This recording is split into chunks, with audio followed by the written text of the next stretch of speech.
afternoon, friends. I welcome you all to this press conference today. As you are aware, the Union Minister of Finance and Corporate Affairs, Srimati Nirmala Sitharamanji, tabled the Economic Survey 2022-23 in the Parliament a short while ago. The Economic Survey is the strategic blueprint which gives an insight into the state of economy, and it sets the stage for the Union budget, which follows a day later. The survey contains new ideas and vision for the future. To hold this press conference, I welcome Chief Economic Advisor Sri V. Anantha Nageswaran. I also welcome Senior Economic Advisor Sri Raju Misra, Economic Advisor Chandni Raina, Economic Advisor Anuradha Guru, and Economic Advisor Sri Saikat Sarkar. Today's press conference will go as follows. To begin with, the Chief Economic Advisor will make a presentation on the major details of economic survey. Thereafter, there will be question answer from you all. So, over to. Yeah, we can. Sure.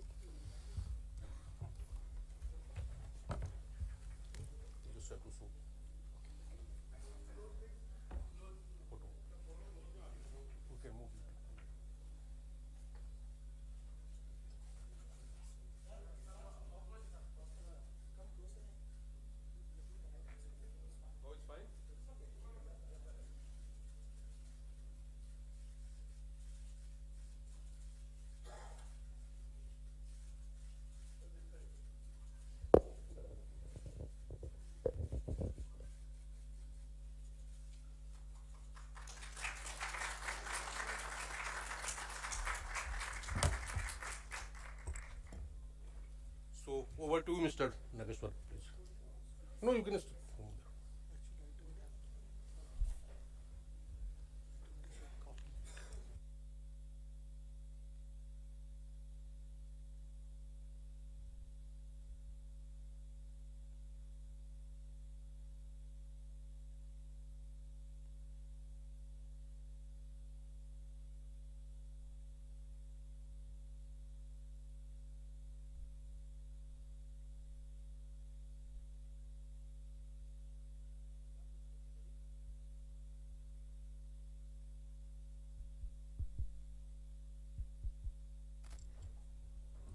Good afternoon, everybody. Can you hear me well?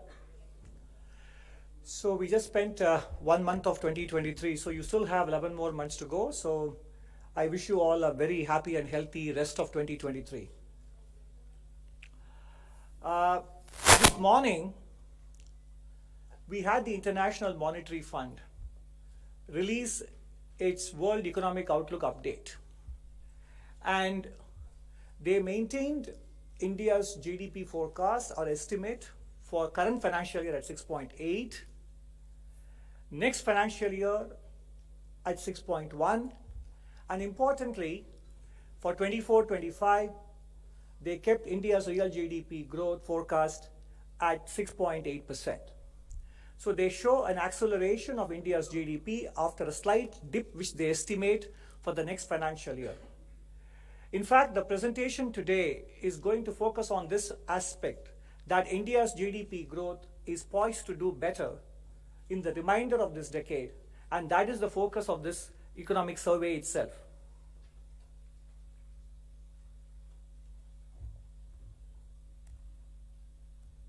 Okay.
Sir हो गया यहाँ से भी हो जाएगा sir Okay. We basically let you admire the cover slide for a bit longer than it needed to be. So, what are the key messages, as I mentioned in the initial remarks? Why is the economic growth going to perform better this decade, remainder of the decade? And what the reforms of the last 8 years have done to make sure that happens? And beyond 2030, what will be India's medium-term growth magnets? And finally, as we look ahead to 2047, what else and what more we could do to realize India's full potential in Amrit Kal? And if you look at the, is it moving properly on the screens? Okay, thank you. The survey looks ahead to the medium term because the pandemic response and recovery phase is over. In fact, chapter 1, the title itself says, State of the Economy, Recovery Complete. And therefore, after a long time, we have banking, non-banking and corporate sectors with healthy balance sheets, and they are ready to borrow and lend and invest. So we don't have to speak about pandemic recovery anymore. We have to look ahead to the next phase of India's economic growth process.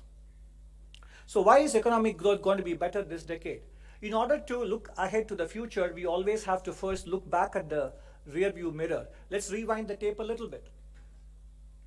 What happened in the first decade of the millennium was a lot of optimism about BRICS economies. By 2002, balance sheets were lean and mean. Companies were willing to borrow, invest, banks were willing to lend. So leverage ratio in the corporate sector and in the overall non-financial private sector rose very sharply in the first decade. And it got to the point where the credit to GDP ratio in actual terms was much higher than the trend in the first decade of the millennium. That is what you see. The middle hump is basically actual credit GDP ratio was well above trend, and it persisted for a long time. And because it was quite well above trend and also lasted longer, naturally it led to a period of excess borrowing and excess lending. And the second decade was a payback time. So India went through a classic financial cycle, credit boom and credit bust. And this is not something new for the world. Every time you go through a financial boom and bust, it does leave its impact on economic growth. And that is what happened to us, especially in the second half of last decade. And you can see this here. Look at this chart. From 1980 to 2000, the bank credit to GDP ratio was roughly around between 25 and 30%. And then it jumped from 25 to 55, 60%, and spent the second decade of this millennium hovering in that range. This is the digestion process. So there was massive expansion. Remember, this is a ratio.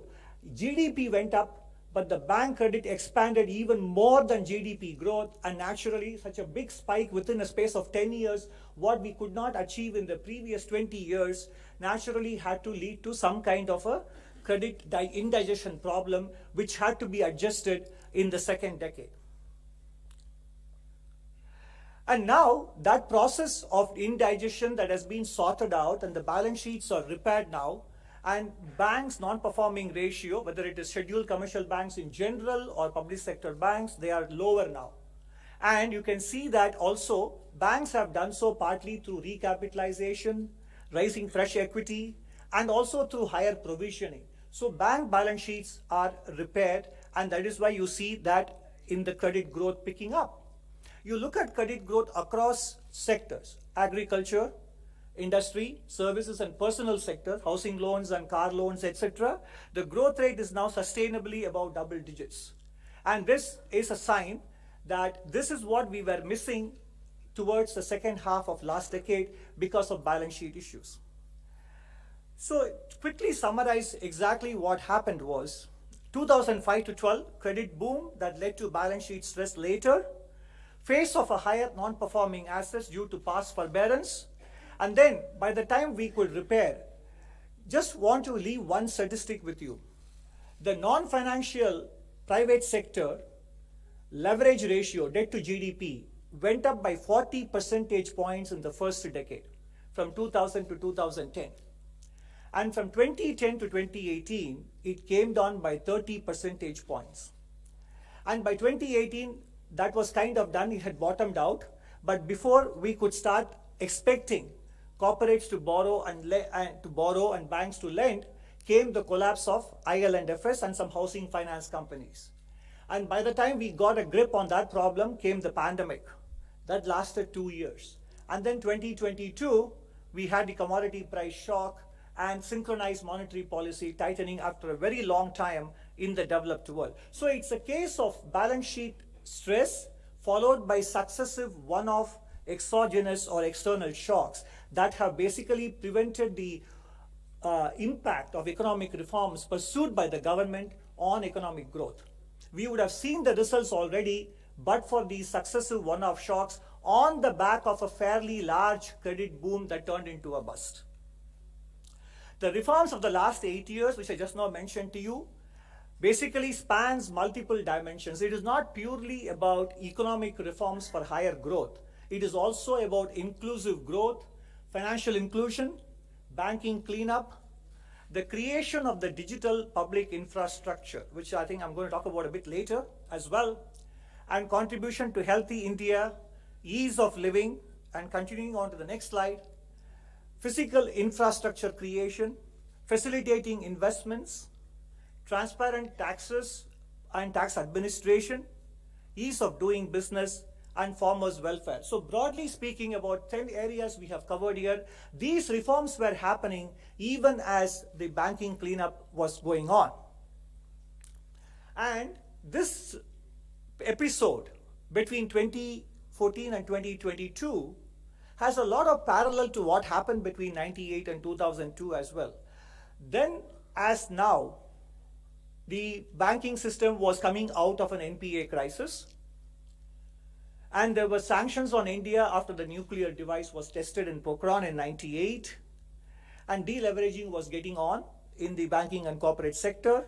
There were 2 successive droughts. The technology boom ended, internet boom ended in 1999-2000, and the US recession followed, 9/11 happened.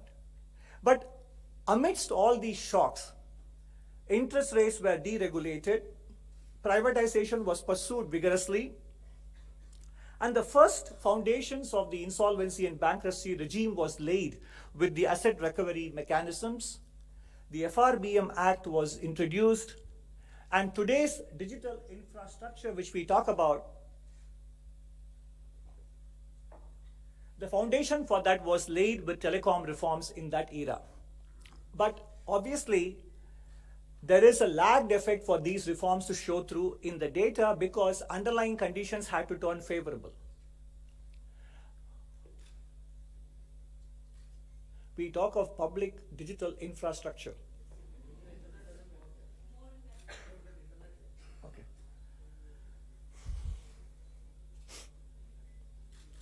I think it's not enough if I just look at the screen, right?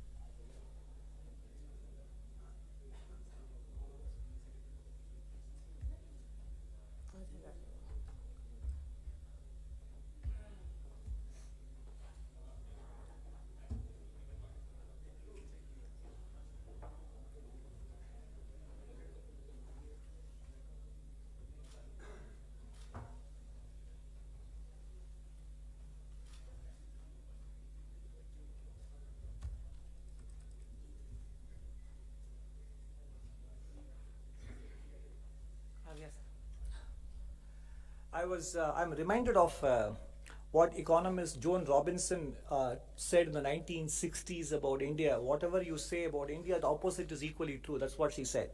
And so anyway, the parallels to the 1998-2002 period, to this period is that even as a crisis was being addressed, economic reforms were pursued, and when underlying conditions turned favorable, the lagged effect of reforms showed through. That's exactly what is reflected, for example, in the IMF forecast, and that is what we expect in the medium term as well. The lagged effect of the reforms will show through because in the last several years, the full effect of the reforms could not be felt in the data because of successive one-off shocks. And that's why we talk about the medium-term growth magnets for the economy. The entire philosophy of economic management revolves around making it easier for people to pursue their economic activities in individual lives or for businesses, and ultimately leading to efficient resource allocation and, more importantly, enhancing the potential of the economy to grow at a higher rate. And that includes, obviously, it is an indicative list and not a complete list: agricultural growth, a trust-based governance model, public goods for inclusive growth, both infrastructure, digital and physical, and many other things which will come under that, involving the private sector, and more importantly, managing the energy transition, reducing our dependence, and also addressing climate change issues as well. It is not about the government doing things for the people, but also involving people in the process. Everybody is a participant in the development process. That is why it is Sabka Saath, Sabka Vikas. So it is not just a government being an enabler, but government being a partner to economic growth.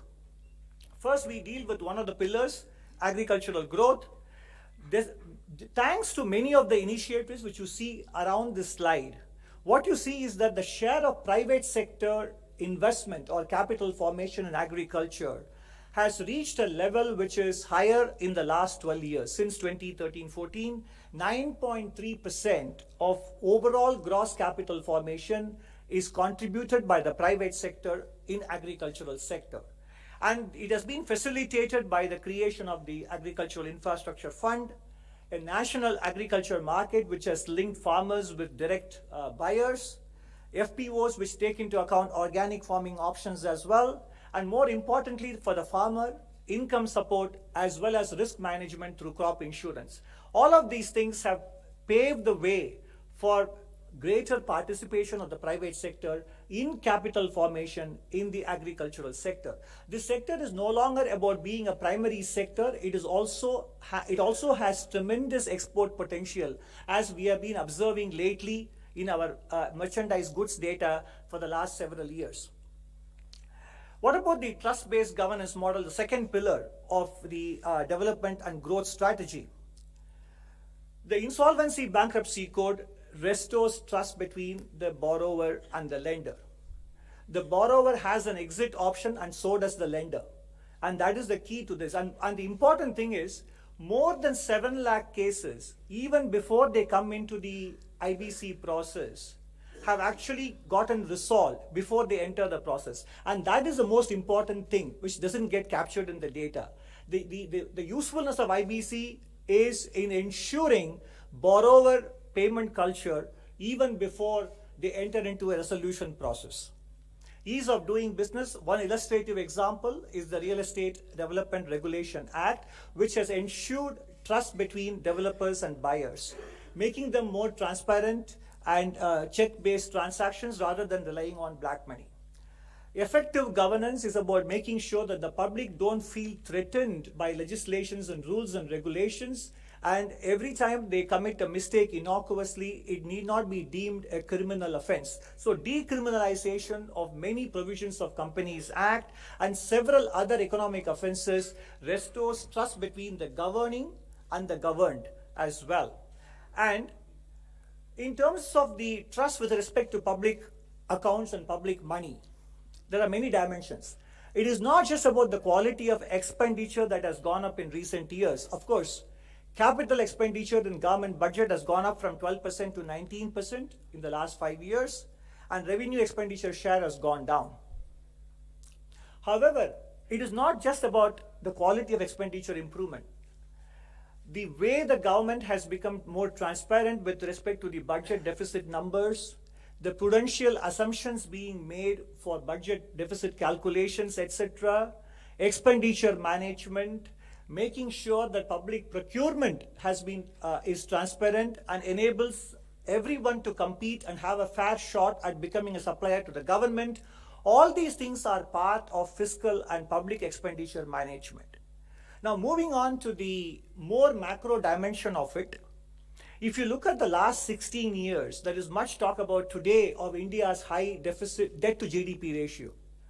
You can see that among the countries that saw very little increase in the public debt to GDP ratio, India is one of them. India, Germany, and Indonesia in the last 16 years. In fact, you will see in the survey in chapter 3, we have done an exercise, a counterfactual exercise. In 2019-20, 2021 and 21-22, instead of the actual nominal GDP growth rates which we experienced, if only the economy had continued to grow at a rate of 10% nominal terms, the fiscal deficit and debt ratios would be a lot lower than where they are today. The point is, because of India's growth dynamics and the cost of capital being lower than the nominal GDP growth, there is enough scope for the fiscal parameters to improve in the coming years once we achieve sustained and steady growth as we expect. And that you will see in chapter 3 on the fiscal side. Creating public goods for inclusive growth, that is the third pillar. And it is not only about physical infrastructure, although it is an important part of it, in terms of the amount of kilometers of highways completed, electricity installed capacity. This is RBI showing that in 2011, if you put them as an index value of 100, where they stand today in 2020, excepting the case of railway track, which because much of it was laid already, and therefore even a 14% improvement in 9 years in terms of 8,000 kilometers added is a very big number. But in every other case, national highways or cargo handling capacity, the growth rate is 80% or doubled in the last 10 years or so. And on the softer policy side, apart from physical milestones, you have public-private partnerships, the national infrastructure pipeline, the national monetization pipeline, which will improve economic efficiency, as I mentioned earlier, and the PM Gati Shakti, which is still in its early years. The underlying purpose of it is to make sure that public investment projects get completed without cost and time overruns, and there is synergy between various departments such a way that sequencing happens naturally and logically, and therefore delays are minimized. So PM Gati Shakti is about reducing information asymmetries and making sure that government projects are executed on time and within cost estimates. The national logistics policy is an important cog in the wheel. Our export competitiveness is hampered by the fact that logistics costs constitute 14 to 15%. The goal is to halve it and bring it down to international levels, and this national logistics policy will play a very important part in that. The public digital infrastructure, about which now there is a lot of justified optimism on India, not only in the country but outside as well. The initial phase of reforms started with the identity and then the Jan Dhan Yojana, financial inclusion, Aadhaar and mobile. And then it moved on to unified payment interface, which allows even payment as small as 2 rupees through a barcode, common service centers for IT-enabled services, PM Disha, digital DigiLocker, BharatNet and services at a click. Now, they have set the stage for new age reforms, which is now going to make sure that hitherto neglected segments of society, low-income households and micro businesses, get a fair shot at accessing national and international markets and getting funded by financial institutions. These digital developments allow all of them to leave their digital footprint, which creates a credit history for them so that they are able to access finance as well as access markets. And that is the potential of digital infrastructure. Even though it's almost 5-6 years old since the beginning, formal study of how much digital infrastructure contributes to growth is yet to be undertaken.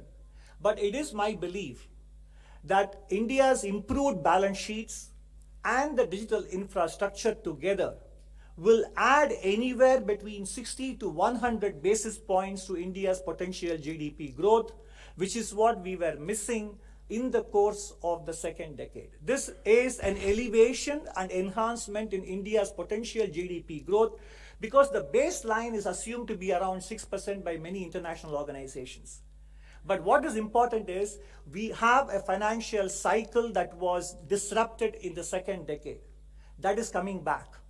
And we have the new development public digital infrastructure that is adding another 30 to 50 basis points. So together, these two developments add about 50 to 100 basis points to the trend growth which many organizations peg for India at 6%. And that is why my optimism is that in the coming decade, rest of the decade, the potential GDP growth without taking into account export potential, because the global economy is still rife with uncertainty, the growth rate could be around 6.5 to 7% rather than between 6 and 6.5%.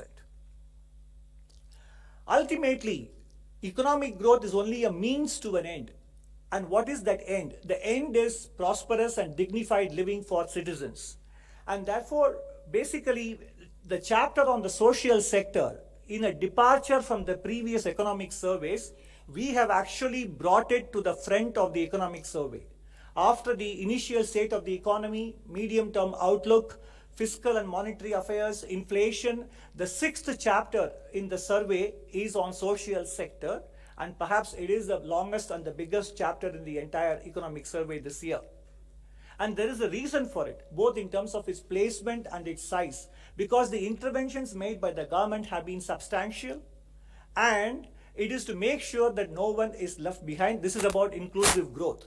And as you can see here, and the survey, not only the full document, but the highlights also capture the elements of this with outcomes as well, ranging from electricity, healthcare, food security, affordable housing, drinking water and sanitation, all the way to cooking fuel, all-weather roads and skill development. Outlays have become outcomes, and they are covered in detail in the social chapter. More specifically, in terms of outcomes, you can see here, general government spending, both union and state governments put together. Education spending has gone up from 5.3 lakh crores to 7.6 lakh crores, and health almost more than doubled in the last 3 years. And other than health and education, we have gone up from 4.86 lakh crores to 8.3 lakh crores approximately. The outcomes are seen on the right side. Primary school dropout rate has come down from around 4.7% down to 1.5. The pupil to teacher ratio has improved from 34 to 26, and there are going to be 14,500 PM Shri schools to be established in the next 4-5 years. And while we are seeing the pupil to teacher ratio improvement happens, it is a matter of time before they also show up with respect to the cognitive and non-cognitive skill proficiencies of our students in the primary and middle school. Health and education are two important pillars of any family's life. So the gamut of health initiatives, starting from the National Health Policy on your bottom left, continuing all the way in 2022 up to Pradhan Mantri TB Mukt Bharat Abhiyan to end TB by 2025, National Tele-Mental Health Program. Of course, it will be a travesty if I leave out the successful COVID vaccination program. You only have to look at several other countries to understand how important a role this has played in ensuring a quick turnaround of the economy and restoration of normalcy in our own daily activities. 2.2 billion doses and still counting. And that is a success of the not only the vaccination planning and execution, but also its role in economic recovery process. Again, it is not enough just to speak about the policies, but also important to mention the outcomes. Maternal mortality ratio has come down in the last 7 years, 167 to 97. Child mortality ratio has dropped from 45 to 32.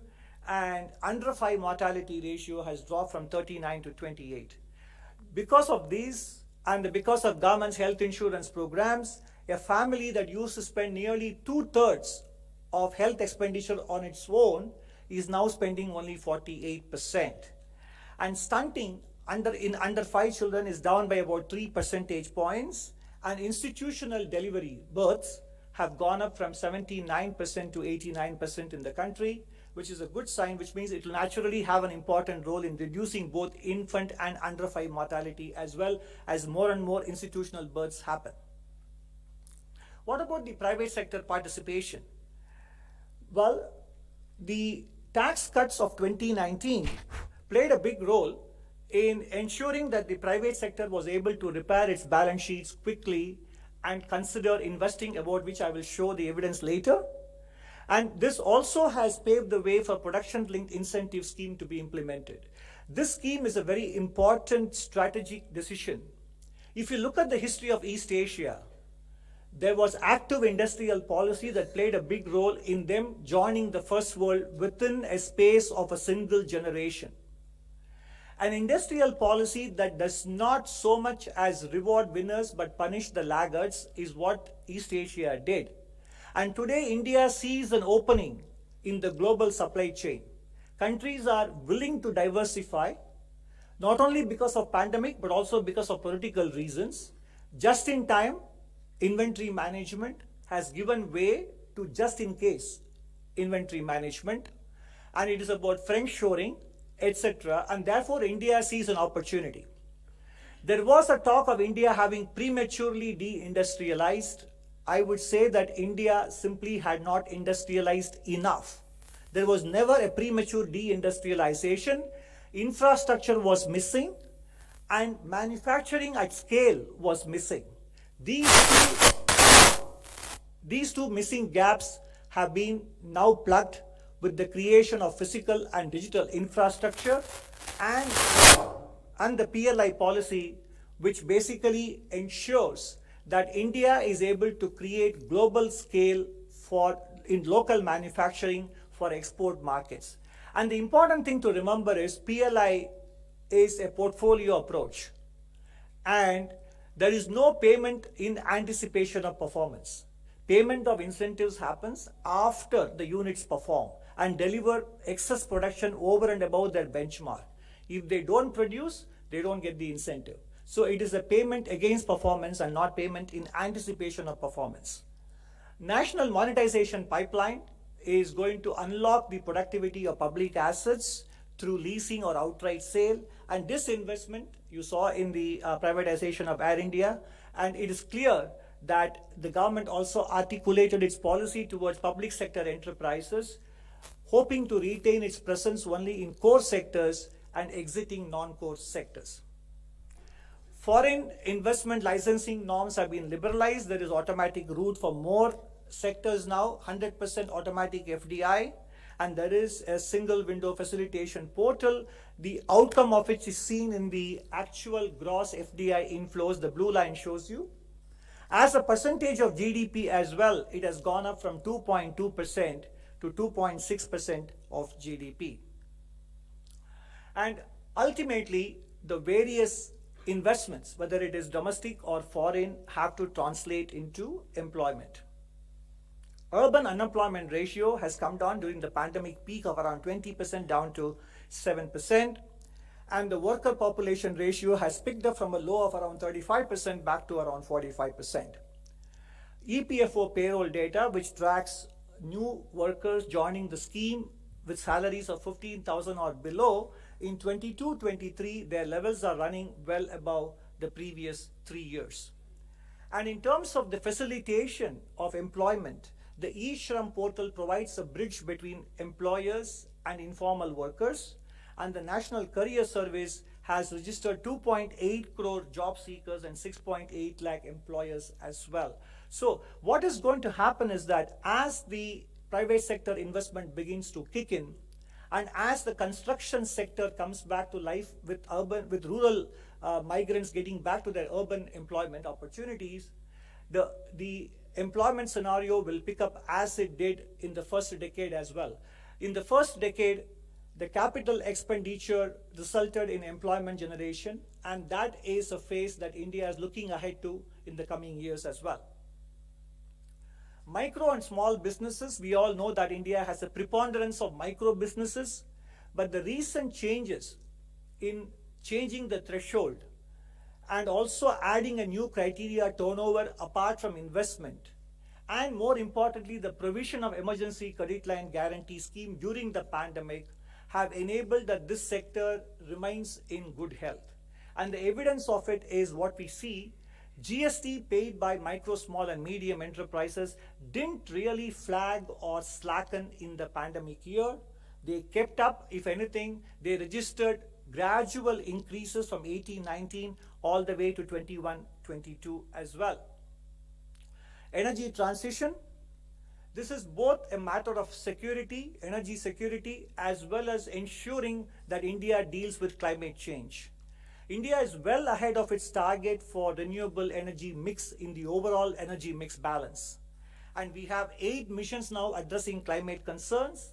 We updated our nationally defined contributions in COP27, and there is a national green hydrogen mission launched, and the sovereign green bond, the first tranche of $1 billion was just auctioned. We got a better yield. They were able to sell the green bond at a 6 basis point lower than the conventional sovereign borrowing cost, and there will be one more coming in the current financial year. All these issues are covered apart from the global dynamics of climate change, etc., in the chapter on climate and environment. Of course, for most of you, while the medium-term picture is important, for some of you, obviously, what is interesting and what is exciting from the point of view of near-term attention is what is the growth rate that the survey projects for the next financial year. So we are now, after having discussed the medium-term prospects, which are now looking good because cleaned up balance sheets and reforms are going to have a lagged payback. Where we are today is that the numbers which we have up to the end of second quarter in September, July to September, the momentum is continuing in the economy. If you look at the industrial production, consumer durables, infrastructure and construction goods and manufacturing, they are running at a rate better than they were in the previous 2 years. And the middle portion is very important. 10 out of 10 sectors in the private listed company space, all these sectors, investments undertaken by companies in the first half of 22-23 is higher than what it was in the first half of FY 21-22. On the right side, what you see is a proxy for contact-based services, leisure, tourism, hospitality, domestic and foreign travel. All of them we are trying to proxy with this one number, showing that by and large, air passenger and cargo traffic are now running at more than 90% of the pre-pandemic levels. And as I mentioned earlier, credit growth is picking up across different sectors, MSMEs, large industry, services, and non-food credit. All of them are growing at more than double-digit rates. And even NBFCs, as you can see on the right side, their credit disbursal is also rising. And in general, credit to MSMEs is now on an average has grown at around 30% since January 2022. And not only the banking system, but also the non-banking financial corporations, their non-performing assets are lower than they were 15 months ago or 18 months ago. Therefore, the survey projects the economic growth rate to be 6.5% for the next financial year, and the range we have projected for the outcomes is between 6 and 6.8%. Baseline is 6.5, the range is 6 to 6.8. Some of you might think the range is asymmetric in nature, and it is deliberate, because we do understand that the global political and economic environment remains still rife with uncertainty. We have many known unknowns as well as unknown unknowns, and we also do not know how the speed with which global economy recovers will lead to the kind of inflation pressures that we saw last year. China reopened fairly rapidly, and as of now, the United States economy looks set to avoid a full-fledged formal recession, and therefore this January already we have seen crude oil prices and industrial metal prices higher than they were at the end of December.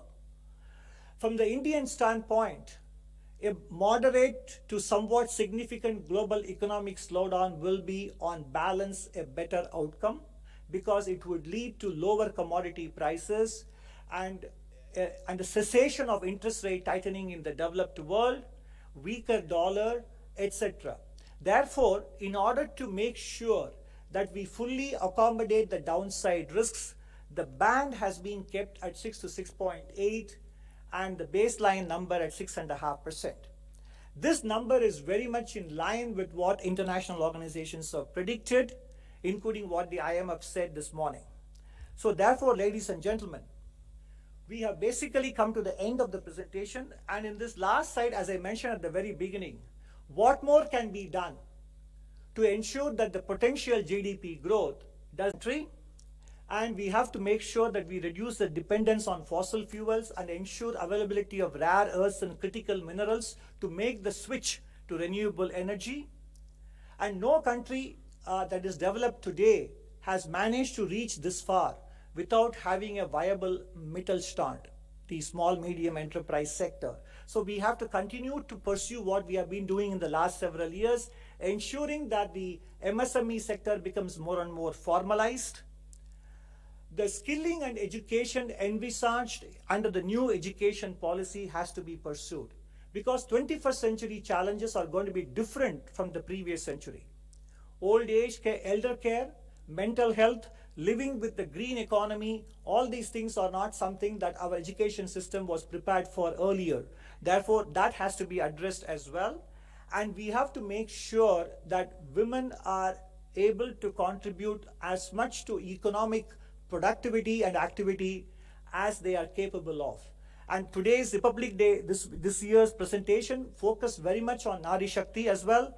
And even in the economic space, we have to make sure that whatever is feasible legislatively and in terms of law and order, physical security, work from home, and child care, or whatever governments need to do, they have to do to be able to let our women make the choice for themselves between working and addressing their family priorities as well. And they shouldn't be in a position to having to choose between the two. They should be able to perform both those activities if they desire to do so. And that is what will enhance economic growth as well. So overall, if we are able to address these pending issues as well, our future up to the centenary of India's independence and beyond will be brighter than what it has ever been. So this year's economic survey comes to you in 3 volumes: the main document, the statistical appendix, and more importantly, an economic survey highlights giving some of the statistical information. And many of the charts and the tables which are there will be uploaded as Excel files as well for you to download and look at the data yourself and make use of them. So I hope this presentation has given you a glimpse of what the survey contains and has whetted your appetite to dive deeper into the parent documents. Thank you for your patient listening. Thank you.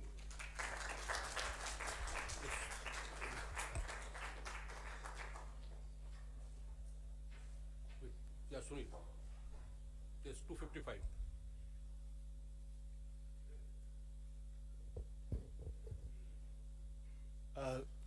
First of all, many congratulations on the presentation. Just one, your predecessor in the last presentation had said very categorically about oil prices and had factored in the last time round. The economic survey, when Mr. Sanyal had presented, had talked about the oil prices and what is the projection in terms of growth rate. Today you have given a 6.8 to 6. Where do you see the oil prices and how much will that be a factor in the overall situation? No, it is difficult for us to give a prediction for the oil price. RBI takes a number that is below $100 per barrel, and we can live with that number and be able to achieve the growth rates that we have projected in the survey. So therefore, at this point, it will be difficult for me to come up with a precise number because the uncertainties with respect to the oil market are tremendous. You can only talk about it. As long as they stay at a number that is less than $100 per barrel, I think the real GDP growth projections will remain undisturbed. The inflation projections that the Reserve Bank of India has made is that it will come to lower than the 5% range in the course of the next financial year. But there again, I would submit In fact, my advisor, Mr. Saikat Sarkar, has written an article which will probably appear tomorrow. There again, I think the baseline we expect, if the global economy slows down as IMF and many people project, then commodity prices should retreat because on the back of the monetary tightening that has happened in 2022. In that case, in fact, if you notice, many of the analysts in the Indian financial community are expecting a much lower wholesale price index inflation, etc., in the course of next financial year. So the baseline assumption is that inflation should not be as big a problem as it was in 2022, but we would concede that the uncertainty still remains high. Do you want to add anything, Saikar? Please. Actually, we have seen the consumer price index, combined, come down, for the last 3-4 months consistently, and it is below the RBI tolerance limit of 6%, and we hope that it will come down further because some of the commodities, the prices of some of the commodities are coming down, right? Another thing is the wholesale price index. It has come down below 5%. That is it has come down to 4.95% in December. And wholesale price index, because it is related to input costs, and so that has a lagged effect on the consumer price index also. So we are also hopeful that this pass-through will happen and it will have a positive effect. Positive means negative effect on the prices, consumer prices. That is, inflation will ease further. Retail inflation. Hello, sir. I'm Shubham Mundra from Reuters News. So one of the global headwinds that you also mentioned is about U.S. Federal Reserve increasing interest rates. The expectation for their terminal rates about over 5% by June. What kind of impact do you see of that on India's cost of capital in 2023? It should have only a limited impact because ultimately domestic borrowing costs are determined by our monetary policy stance as well as domestic inflation rates. It will have an impact on external borrowing costs if the Federal Reserve keeps rising interest rates. I don't see it having a bigger impact on domestic borrowing costs.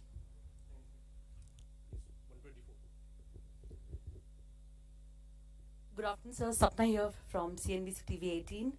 A very rich survey in terms of observations and forecasts. So quickly coming to your outlook for FY24. So you've given a range. You have also mentioned the real number at 6.5 and nominal GDP by 11%. So can we expect the coming budget, not trying to outguess the budget, but just trying to understand, is this how the numbers will be based on? Will the 11% nominal GDP, is that the baseline that we are going to stick to, number one? Second, sir, any observations, any assessment on the fiscal roadmap, given the way expenditure has been, and we have had a lot of challenges so far in the last 3 years. And so last but not the least, sir, there is a general consensus that inflation will trend down, but you have also highlighted that as, entrenched inflation as one of the likely risks for FY24. There are 3 questions here. The second question on the fiscal roadmap, you have another 17 or 18 odd hours to wait. You will get your answers. So I'm not going to front run the budget. And as far as inflation is concerned, I think we did answer in response to an earlier question that by and large, we expect inflation to be well behaved for 23-24, but there are upside risks. I didn't quite understand your question on the GDP part.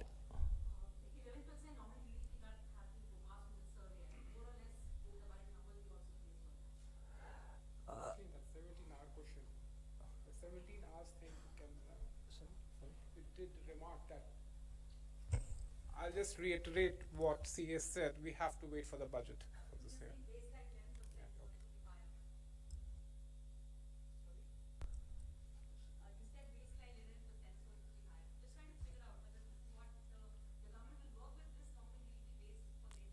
As I said, it will all become clear in 18 hours or so, I think. Sir, Sir. I'm Monica from the New Indian Express. Sir, China is already facing a risk of slowdown, and economies of Pakistan and Sri Lanka, they are also in doldrums. So what do you make of the crisis in our neighboring countries? And also these concessional corporate tax have not been able to trigger new investments in India. So what do you think, what are the reasons behind this? So we know very well that India has provided enormous assistance to Sri Lanka in 2022, and recently also you might have read the reports that we have given the financing assurance to ensure that their debt sustainability is achieved. While we are watching the developments in the neighborhood, we don't have any comments to offer at this stage on them. As far as China is concerned, yes, they have reopened after zero COVID policies, and this morning we noticed that the IMF has increased their growth forecast, and naturally we are looking at the implications it has for commodity prices and overall inflation and supply chain potential disruptions or otherwise. So we are tracking the developments not just in the region but globally for what they will have in terms of implications for our own output and inflation management. Now, as far as the lower corporate tax rates and their implications for investment, I showed you that in the last 2-3 years we did have to deal with a global pandemic. Naturally, that raises uncertainties, and barely had that got over, we had the commodity price shock. So naturally, businesses will be relatively cautious. But in spite of that, if you look at the data for the first half of the financial years 2021, 21-22 and 22-23, private listed companies investment numbers in nominal rupee terms have been increasing, and that is what I showed in 10 out of 10 sectors. So capital investment by the private corporate sector is beginning to kick in despite several shocks coming one after the other. So once these shocks dissipate, I do expect India's credit and capex cycle to gather even more steam than what they have today. Good afternoon, sir. Congratulations to you and the team once again. My question is that the economics survey also mentions of the challenges and cautions the challenges on rupee depreciation further. So does this mean there could be a further policy tightening that could be expected? I also have a second question. You did talk about the IMF expectations. Now, they've also predicted a global slowdown when it comes to the next fiscal year. So what do you see the fear of global recession? If yes, how are we going to tackle it? Thank you.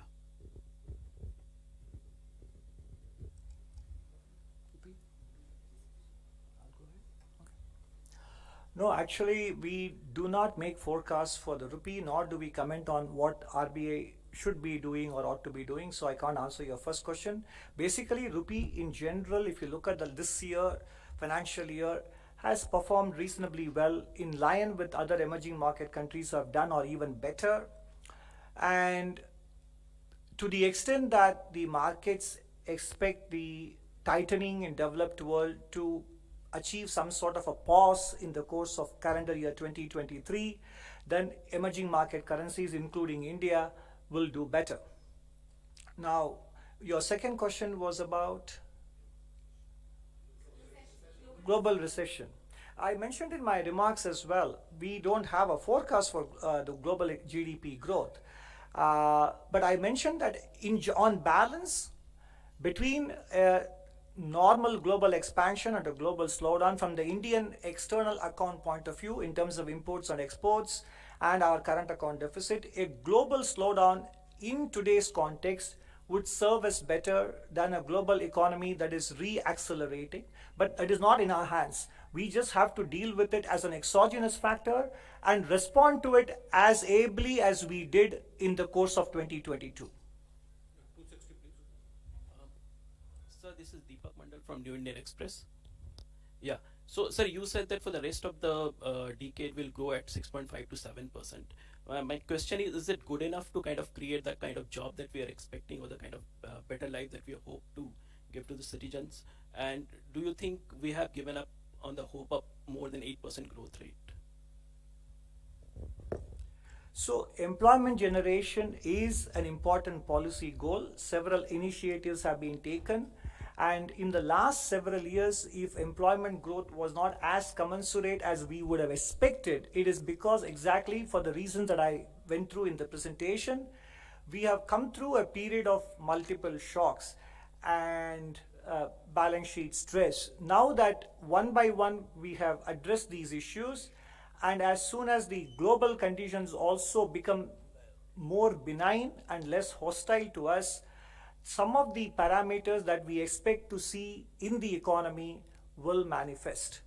Now, have we given up hope of 8% growth? No, I did specifically mention in my, towards the end, that even without export growth kicking in, we can strive for and be able to achieve 8% growth if on top of what already has been done, several other additional dimensions are addressed as well. The reason why we shouldn't be looking at 8 or 9 at this point is the difference between the first decade and now is that in the first decade, the global economy was booming and now it is not.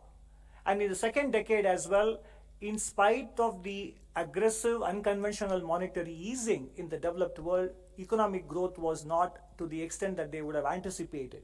And that is one of the reasons why export performance in the second decade wasn't as good as in the first decade. So we are being prudent in not assuming that exports would be such a big contributor to growth as it was in the first decade. But if it does turn out to be wrong and the global economy does better, and given India's services growth and the manufacturing capacities being created and the efforts to plug ourselves into global supply chains succeed, and if export growth also kicks in, that will definitely see our potential growth rise from 7% towards 8%. Sir, Timsi.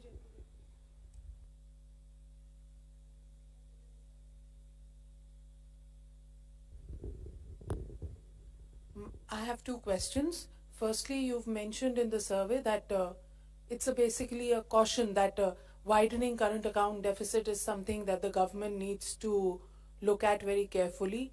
Do you have any suggestions as to how government can ensure that the current account deficit does not widen anymore? As you said, exports could not be picking up so soon.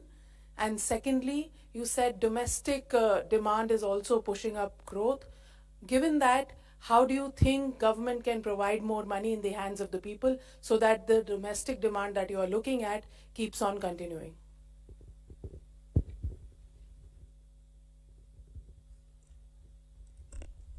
So our current account deficit, I think, has been marred more by the merchandise trade going down, but services are still being robust, and we are even the first half of FY23 is showing good growth in services, as well as remittances, which are also a very positive development on the CAD front.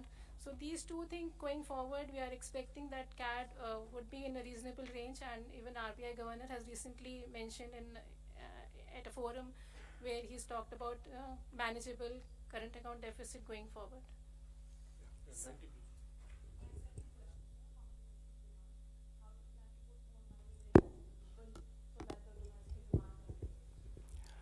well, the government has been taking several steps to ensure, either in terms of the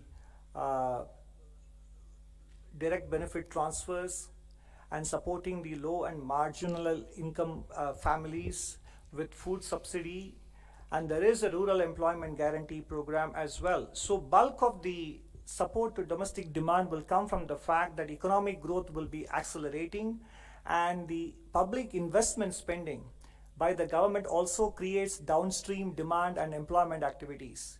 So basically, the only way the government can support domestic demand, and it is supporting them, is to ensure that economic activity is facilitated to the extent possible, and that is what the government is doing.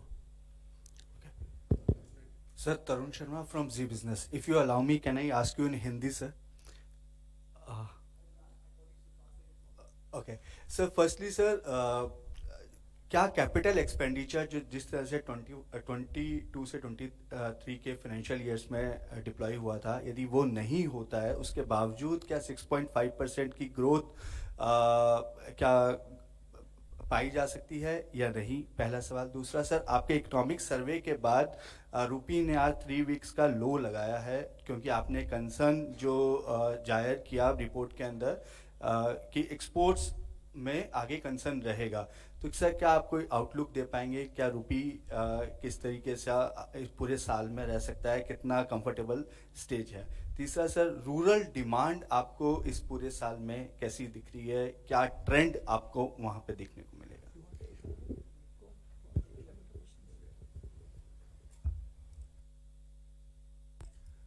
I'll start with the second question first, where you are suggesting that कि or was it the first question कि capex अगर नहीं रहे तो 6.5 हो पाएगा कि नहीं?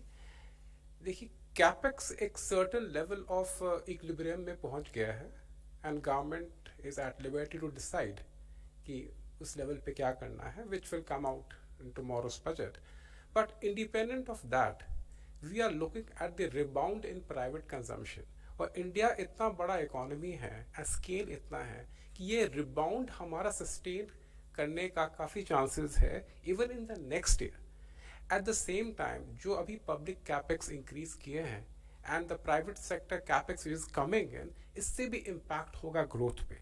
सो I would say that even without making an assumption about what public capex is, 6.5% is the most likely growth rate we are expected to achieve in the next year.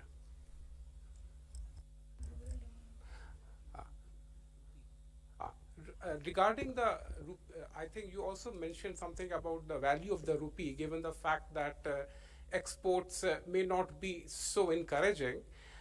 See, the rupee is something, this is influenced by many factors, many global factors.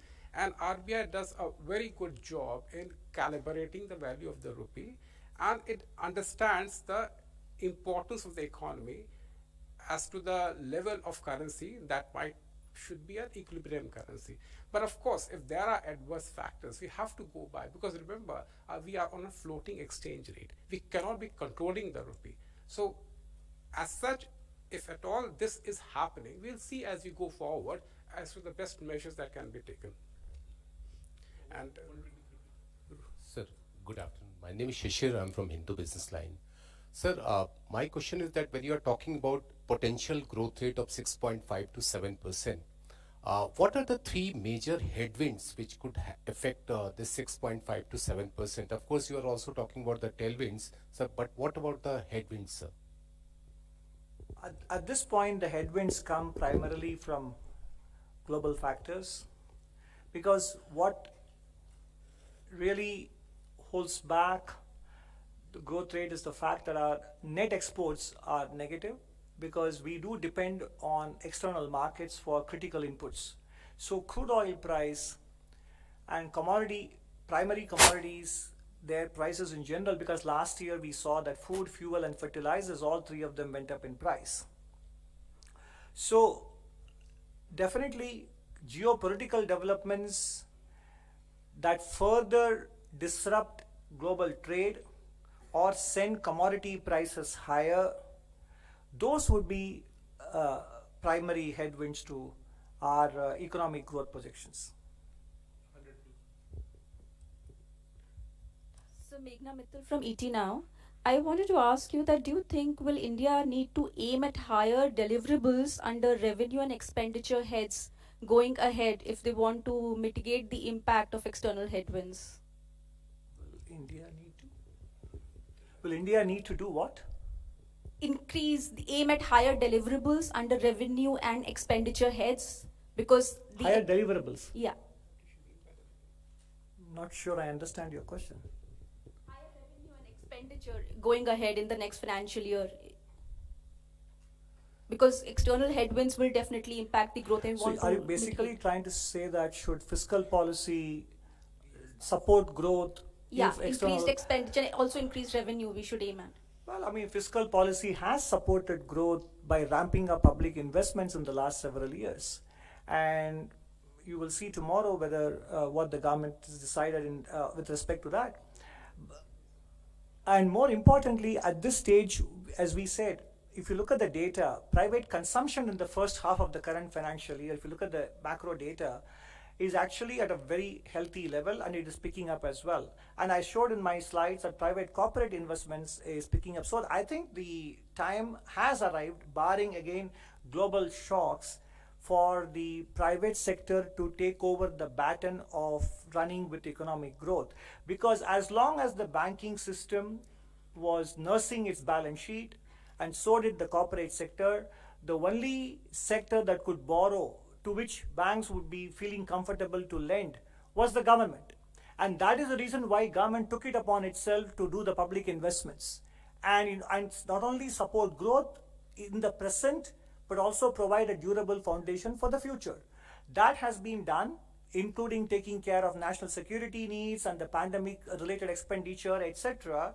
Now, clearly, the government will continue to do what it has to do, because infrastructure investment doesn't stop with the last few years. It is a growing country. It will need more investments. It will continue to happen. But between the two, the time has probably also come for the private sector to take on the baton of contributing to economic growth. I have two questions. First one, you talked about the tale of successive shocks. I don't know whether the demonetization, which people say, has impacted informal economy in a big way. Was it caught in your entire system, or it was not put in that perspective? Second thing, how do you look at Adani crisis that is happening? You talked about everything that's also happening now. Maybe the document was prepared much before it started. Let's stick to the economic survey today. Sir, economic survey में सारी बात हो रहा है, ILFS हो रहा है, कैसे नहीं होगा? That's what I'm asking. You can respond to it, sir.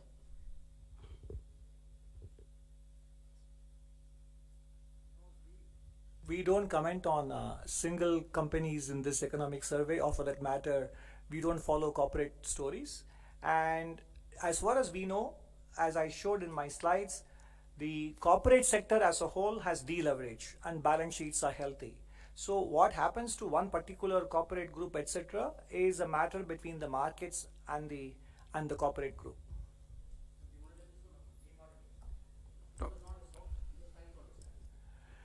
There are academic studies that showed that the impact, if anything, was fleeting.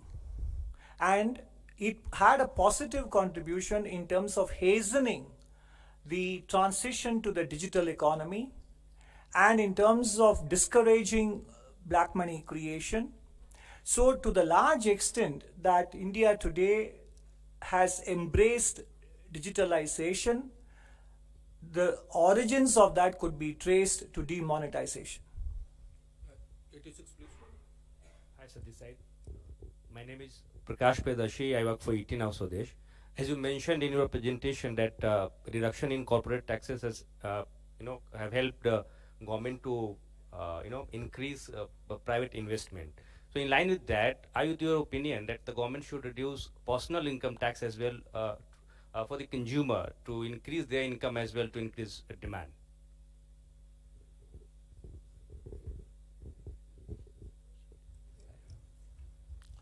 No, I think the direct taxes were indeed rationalized, personal income taxes, in the last couple of years. People now have the option to file their income tax return on the old system as well as the new system, which have lower rates and fewer exemptions. But in general, direct tax reforms are an ongoing exercise. But ultimately, I think the government also, in the course of the pandemic, has created enough safety nets and umbrellas for the poorer and lower income households. If you look at the data from the listed companies, formal sector job creation has been quite healthy as well. So what the government is doing in terms of helping the households is by ensuring that economic growth continues even during these difficult times. And that is the most important contribution that a government can make to ensuring that people's disposable incomes keep rising through creation of economic opportunities. 105, please. Dr. Nageswaran, good afternoon, sir. Arup from Business Standard. Firstly, congratulations to you and your team for a very comprehensive survey. Sir, in your chapter on fiscal developments, you have written about how conservative tax revenue estimates have provided a buffer for the government in uncertain times. Now, given after 2 years of robust tax collections, tax growth, there are expectations that the growth in tax growth in FY24 may not be as robust because number one, because of a high base, and number two, because the global slowdown and recession in the West will impact our economy in certain quarters and hence our tax collections. Do you think there is now time for more realistic tax growth projections rather than conservative tax growth projections? Thank you, sir. Why don't you wait until tomorrow and judge for yourself? 174, please. Hi, sir. This is Shivangi from Reuters. I want to touch upon a comment that's in the survey on inflation, which says that inflation currently is not high enough to deter consumption, nor too low to deter investment. So, in that said, would you say that there is any sense of urgency in inflation, in ensuring that inflation returns to 4%, which is the medium-term target? Shall I? Okay. You see, in that particular sentence, we are indicating that we are not very far above the outer bound, and we are steadily entering, and going forward, our average inflation will be less than 6%, which is the most desirable thing. As of now, consumption is so good. In fact, in the since 2015, the private consumption to GDP ratio has been the highest in H1, which means that inflation as such is not such a big deterrent as it being made out to be for restraining private consumption. Investors at this moment would be looking forward to their real rate of interest, which is manageable. But even going forward, when inflation declines, they have several other factors like crowding in being done by the public capex, which will be an inducement for them to invest further. 49, please. So this is the I think this was.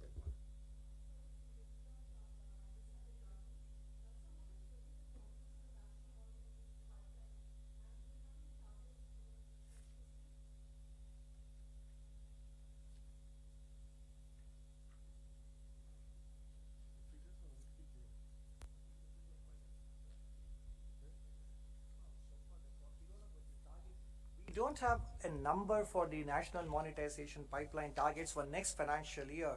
But in general, I think so far from what I gather, and by the time we answer the next set of questions, if I will be able to locate the information that we have on national monetization, yes, I have.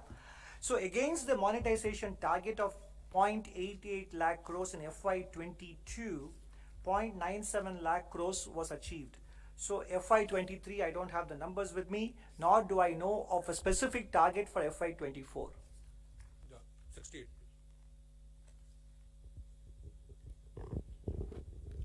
Hi, sir. Siddharth from Money Control here. The survey says that you expect the monetary authority to be as proactive and vigilant in FY24 as it was in FY23. Given that the inflation challenge is going to be, well, significantly lower in FY24, do you think that there's a possibility that rates could come off in the next financial year? Yeah. That is better addressed to Fort Road in Mumbai. 63, please. Hello sir, मेरा नाम महावीर सिंह है। मैं freelancing करता हूँ। मैं जो मौजूदा स्थिति है अंतर्राष्ट्रीय अर्थव्यवस्था में अनसर्टेनिटी बनी हुई है, विदेशी मुद्रा भंडार के मोर्चे पर क्या कोई चिंता है सरकार के लेवल पे कि विदेशी मुद्रा भंडार काफ़ी समय से जो कम हुआ है वो उसमें कोई वृद्धि नहीं हो रही है? क्या पोजीशन है, क्या लगता है सरकार को?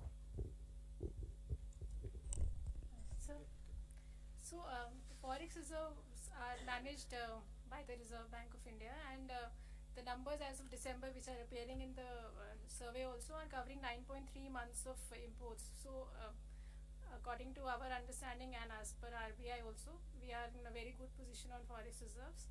And there are quite a few other indicators also on which forex reserve as a percentage of short-term debts, forex reserve as a percentage of annual imports, all of them are in very good shape.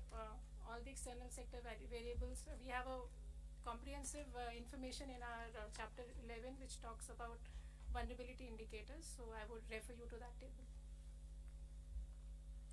50. Hello. Good afternoon, sir. Janani from BQ Prime. So, just would like to get some understanding on the PLI scheme figures that have been given. It is said that 47,500 crore has been for FY22. But can we get a sense on which sectors have been leading this, considering that they were launched at various times, timeline for each particular category among the 14? And the same thing for also the jobs that have been said to have been created, about 3 lakh jobs. For details on specific sectors and at what stage would the investments kick in and what kind of targets they are pursuing or being asked to deliver on, you are better off consulting DPIIT. And what I can say is that in general, we must remember that bulk of the 14 sectors was announced in the course of 2021. And 2022, enterprises across the world would be submitting their proposals and they need to be evaluated, and then they need to be given the clearances, and then they commence their investment activity before they can start delivering on the actual production numbers that they have agreed to. So we need to allow for a certain reasonable passage of time before we see what kind of numbers and achievements are being made against the various schemes. And as I mentioned, it is a payment against performance and not payment in anticipation of performance. No.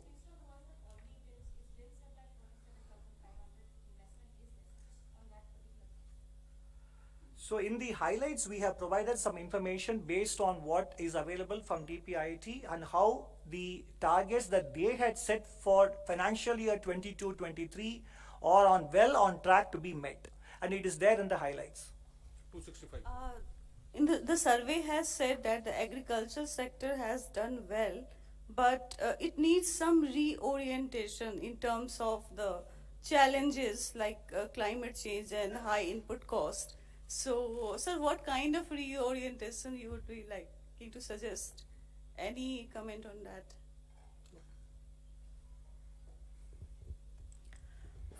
So the chapter mentions the challenges that we are facing with respect to climate change. It talks about how it has impacted kharif production and acreage. And perhaps what we are alluding to, in fact in the chapter we are alluding to the need to now address that aspect on how do we innovate, what kind of research is required to move to crops that have shorter, growth, shorter growth periods, so that we can take care of the challenges that we face with climate change. Also, crops that are more suited in the context of changing weather conditions is what is being alluded to when we are saying that we need to now look at this, because this is the emerging challenge. And in 22, we saw that happen as well. 47.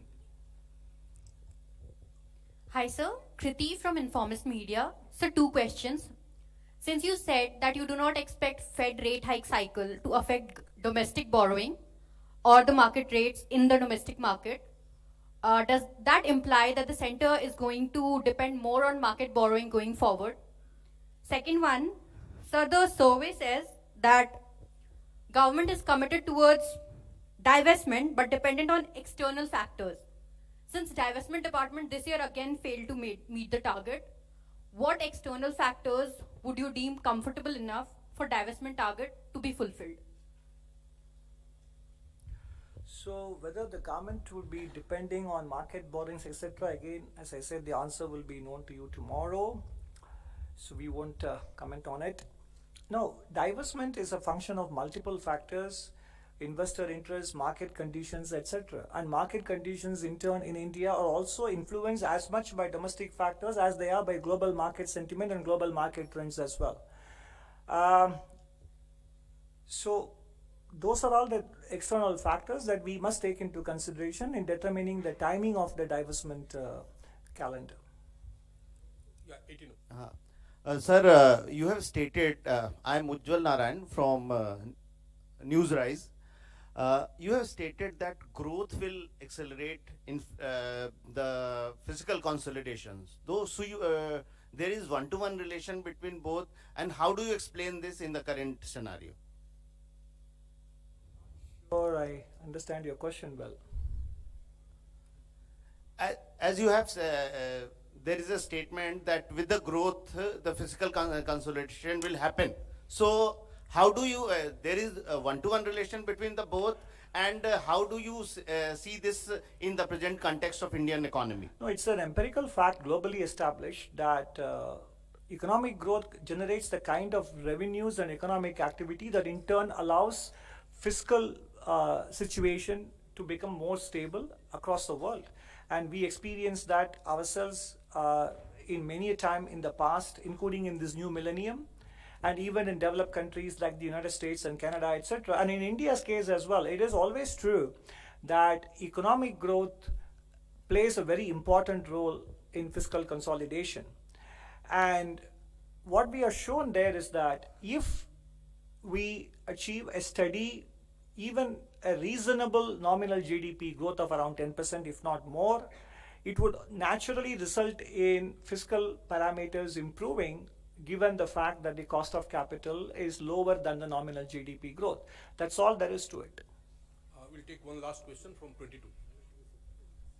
One second, he wants to supplement. Just one line. I mean, it is not only, it is an empirical fact, it is also a theoretical fact, because revenues depend generally on the economic output, right? Total output.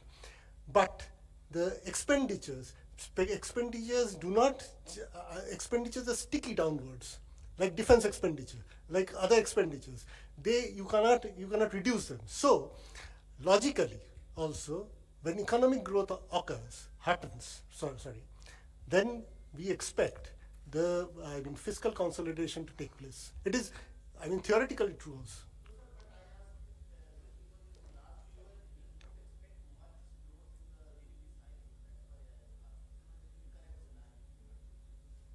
Pardon?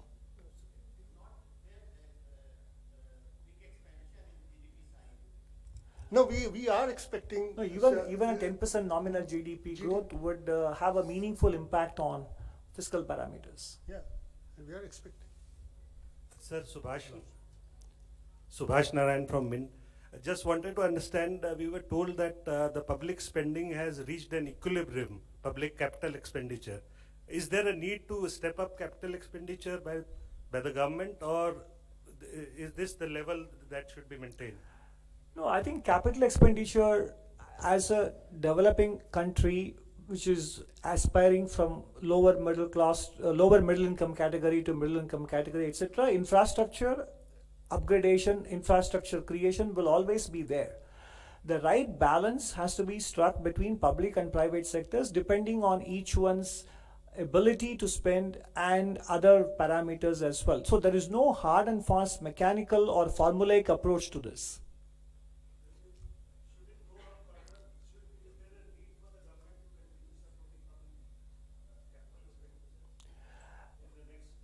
The answer would vary depending on the context of the economic cycle.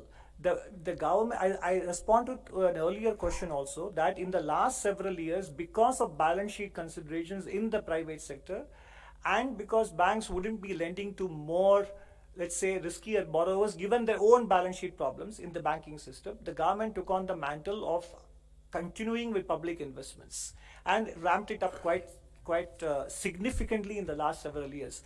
That pace, whether we should continue at that pace or some of the burden should be shared by the private sector, is a matter that would be determined by economic circumstances.